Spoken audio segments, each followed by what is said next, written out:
భువనగిరి మండలం తాజ్పూర్ గ్రామంలో ఉపాధి హామీ పనులను పరిశీలించిన తెలంగాణ వ్యవసాయ శాఖ కార్మిక సంఘం నాయకులు కేంద్ర రాష్ట్ర ప్రభుత్వాలపై విమర్శలు చేశారు.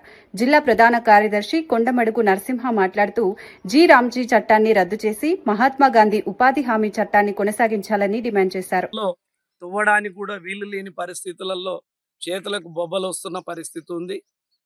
ఈ రోజు మోడీ ప్రభుత్వం ఏదైతే రామ్జీ చట్టం తెచ్చిండో ఆ చట్టాన్ని మొత్తం కూడా దేశవ్యాప్తంగా వ్యతిరేకిస్తూ ఉన్నారు. 2005లో వచ్చిన మహాత్మా గాంధీ జాతీయ గ్రామీణ ఉపాధి హామీ చట్టాన్ని కొనసాగించాలని కూలీలు అందరూ కూడా డిమాండ్ చేస్తున్న పరిస్థితి ఉంది. అందుకనే మోడీ ప్రభుత్వం రామ్జీ చట్టాన్ని విరమించుకోవాలని డిమాండ్ చేస్తూ ఉన్నాం. కూలీలకు గతంలో 100 రోజుల పనులకు పారిచ్చేది, గడపారిచ్చేది, తట్టిచ్చేది, ఆ పనిముట్లు అనేటివి లేవు. వెంటనే ఇవ్వాలని డిమాండ్ చేస్తూ ఉన్నాం. 200 రోజుల పని దినాలు కల్పించాలని కోరుతా ఉన్నాం. అదేవిధంగా రోజు కూలి పెరుగుతున్న ధరలకు అనుగుణంగా రోజుకు 600 రూపాయలు ఇవ్వాలని కోరుతా ఉన్నాం.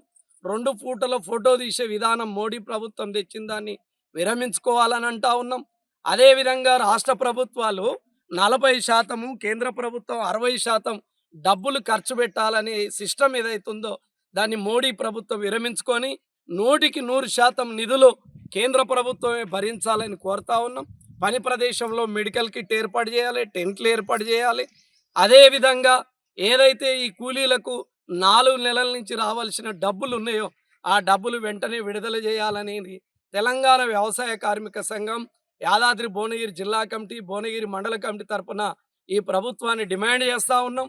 మోడీ ఈ కూలీలకు, పేదలకు, గ్రామీణ ప్రజలకు బాగా ఉపయోగపడుతున్న ఈ మహాత్మా గాంధీ జాతీయ గ్రామీణ ఉపాధి పనిని ఎత్తివేయకుండా బాధ్యత తీసుకోవాలని మేము డిమాండ్ చేస్తూ ఉన్నాం.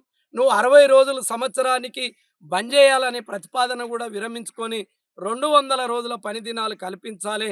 లేకపోతే ఈ ఆందోళన గ్రామ స్థాయి నుంచి, మండల స్థాయి నుంచి, జిల్లా స్థాయి నుంచి, రాష్ట్ర స్థాయి నుంచి నీ ప్రభుత్వాన్ని కూడా ముట్టడి చేయడానికి, కేంద్ర ప్రభుత్వాన్ని ముట్టడి చేయడానికి వెనకాడమని హెచ్చరిస్తూ ఈ ఉపాధి హామీ కార్మికుల సమస్యలను పరిష్కరించాలని ప్రధానంగా ఈ ప్రభుత్వాన్ని మేము డిమాండ్ చేస్తూ ఉన్నాం.